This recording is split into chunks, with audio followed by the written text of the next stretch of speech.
Hello Cancer, thank you for joining me for your weekly forecast for week commencing the 10th of September. This week sees your everyday interactive and ideas sector link magnificently with your relating sector. If there is somebody that you're sharing ideas with, that you have a strong connection to, this relationship can just take on so much power and importance. It doesn't have to be in a romantic context. It could be with someone that you're building some kind of alliance with, even a partnership, perhaps around a small business. Or it may be someone that you're allied to around your ideals. So it could be a greater cause that inspires the pair of you.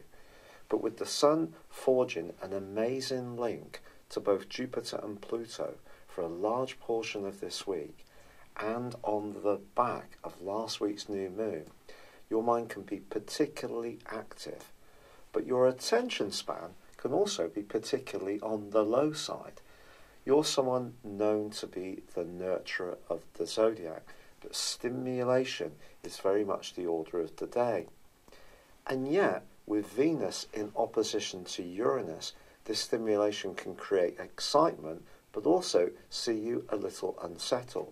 It just depends on your unique circumstances. For example, if you're single, Venus and Uranus in opposition could bring someone into your orbit that you really find fascinating.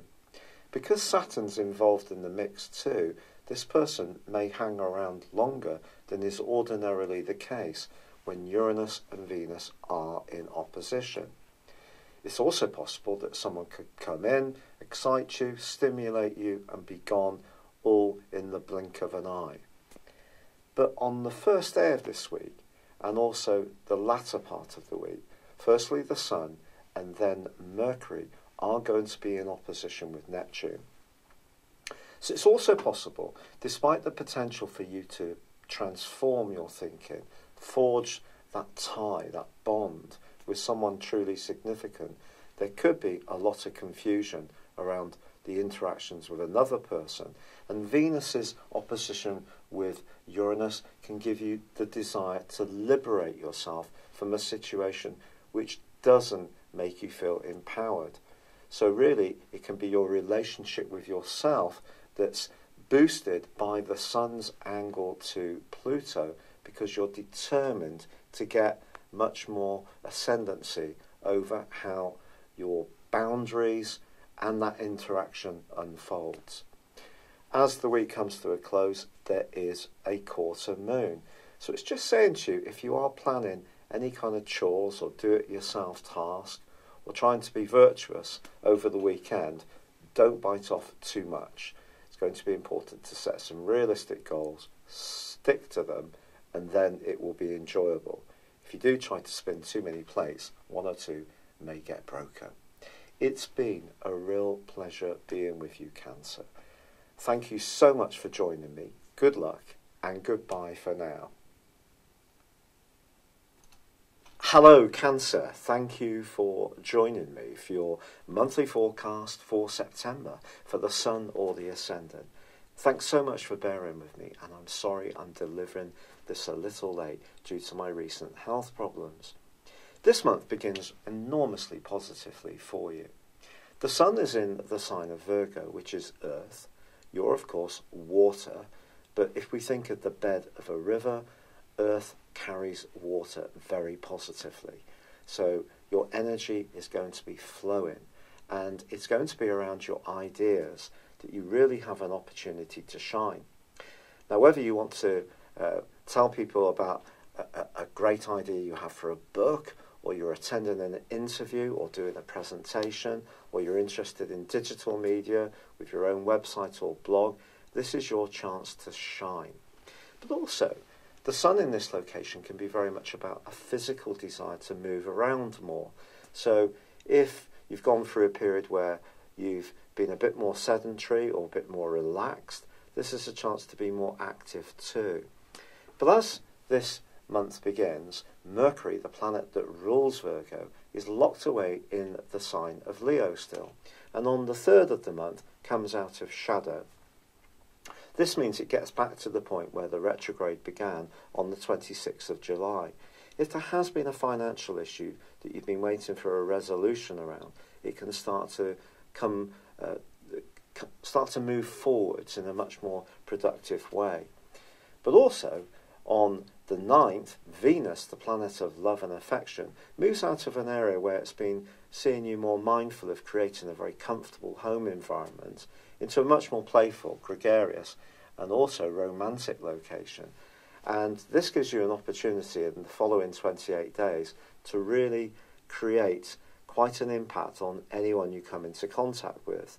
It's a playful influence as well. So if you are someone who's more social, this and the location of the sun, and also Mercury moving into Virgo on the 9th, and a fabulous new moon on the same day, all primes up an opportunity for you to be much more outgoing, much more interactive with other people, and that's something to really relish. Also, Jupiter, the planet of growth, which is already in the sign of Scorpio, once Venus sweeps in, continues an amazing angle to Pluto. There could be someone that you're connecting with at the moment who's having a major impact upon you. This could be in a romantic context, it could be in an inspirational sense, it could be just that you cooperate on some kind of creative venture, handicrafts even, but you both seem to drive each other on and inspire and enthuse one another. And some good fortune can come for you around one relationship this month. But of course, Mars, the planet of drive, has been in your opposite sign since the middle of August.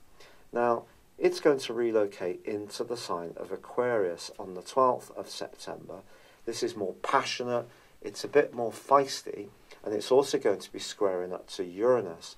Now, if this rings a bell, it's because it's been happening off and on since the first or the second week of May this year.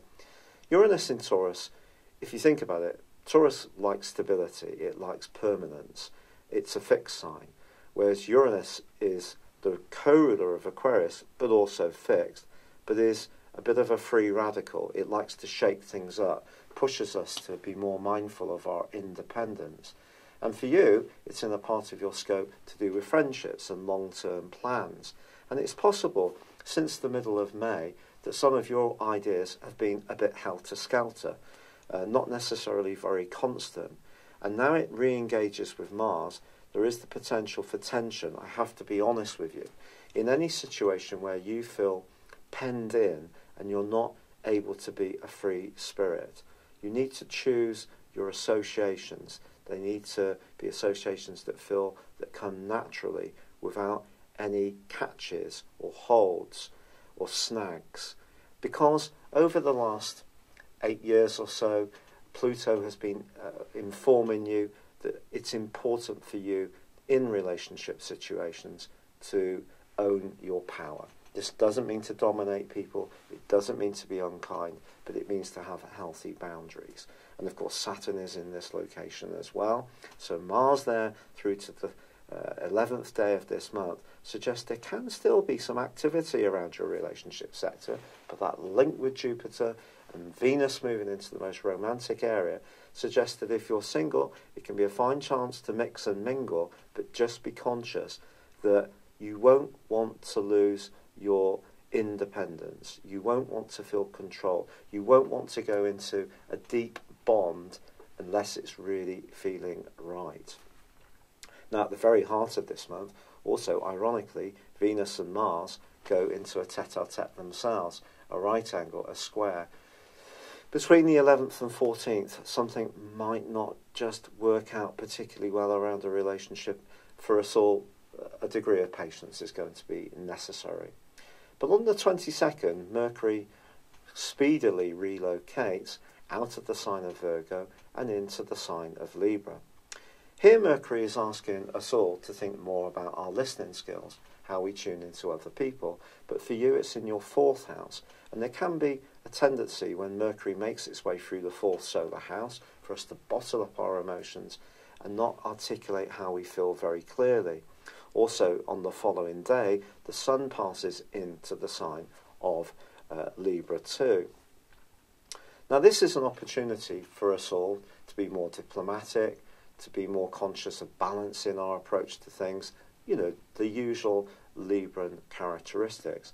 But for you, it's very much about home, family, emotions, your environment, the things that are very much a feature, an echo of your own zodiac sign. So I think the last 10 days of this month could see you just wanting to reflect a bit more, move back into your normal energies, not perhaps be quite so outgoing and out there. And the full moon which occurs is also going to see you thinking very much about your work, where you live, how you live there, your professional responsibilities and commitments, balancing the work and life energies that we all have to grapple with these days is going to prove to be a little bit of a challenge, I feel. But as Venus comes to the end of this month, it also goes into an opposition with Uranus itself. Now, this is going to be fascinating, and there is an opportunity here to sparkle up your situation in a more vibrant way, to be a little bit more spontaneous. And it does also, however, then go on to forge a much more stabilising link with Saturn. So I think any chaos that does come out of the early contact between, I'm sorry, I should have said that on the 9th, Venus goes into opposition with Uranus. So as the month evolves, Venus then goes on to forge a much more stabilising link with Saturn. But I think with relationships, there is an opportunity for growth, for improvement, in all sorts of ties and involvements and associations. But there can also be a shakedown in the ones that aren't so good for you. And that more homely feel that comes into your situation in the last 10 days of this month really is asking you to think about what you want, your own needs, to nurture yourself, to pamper yourself, and those people who are really important to you. It's been a real pleasure being with you. I'm so grateful for all the kind comments and suggestions for the different things I can do with my rheumatoid arthritis. I really appreciate it. I'd love it if you would like or comment on this video, or if you've yet to do so, please do subscribe to my channel. But for now, good luck and goodbye. Hello, thank you so much for watching my video. I'd love you to join me at my Horoscope ACE app. You can find this at www.horoscope-ace.com. You can use it through Android, iOS, Apple, or Facebook. Check out your ascendant or your moon sign, or download your free birth chart. There's all your favourite videos, plus there are daily, weekly, monthly and yearly horoscopes for general, love, Chinese and Indian astrology. If your passion is tarot, there's my brilliant 3-card money or love tarot readings too. And it's all there at www.horoscope-ace.com. Thank you.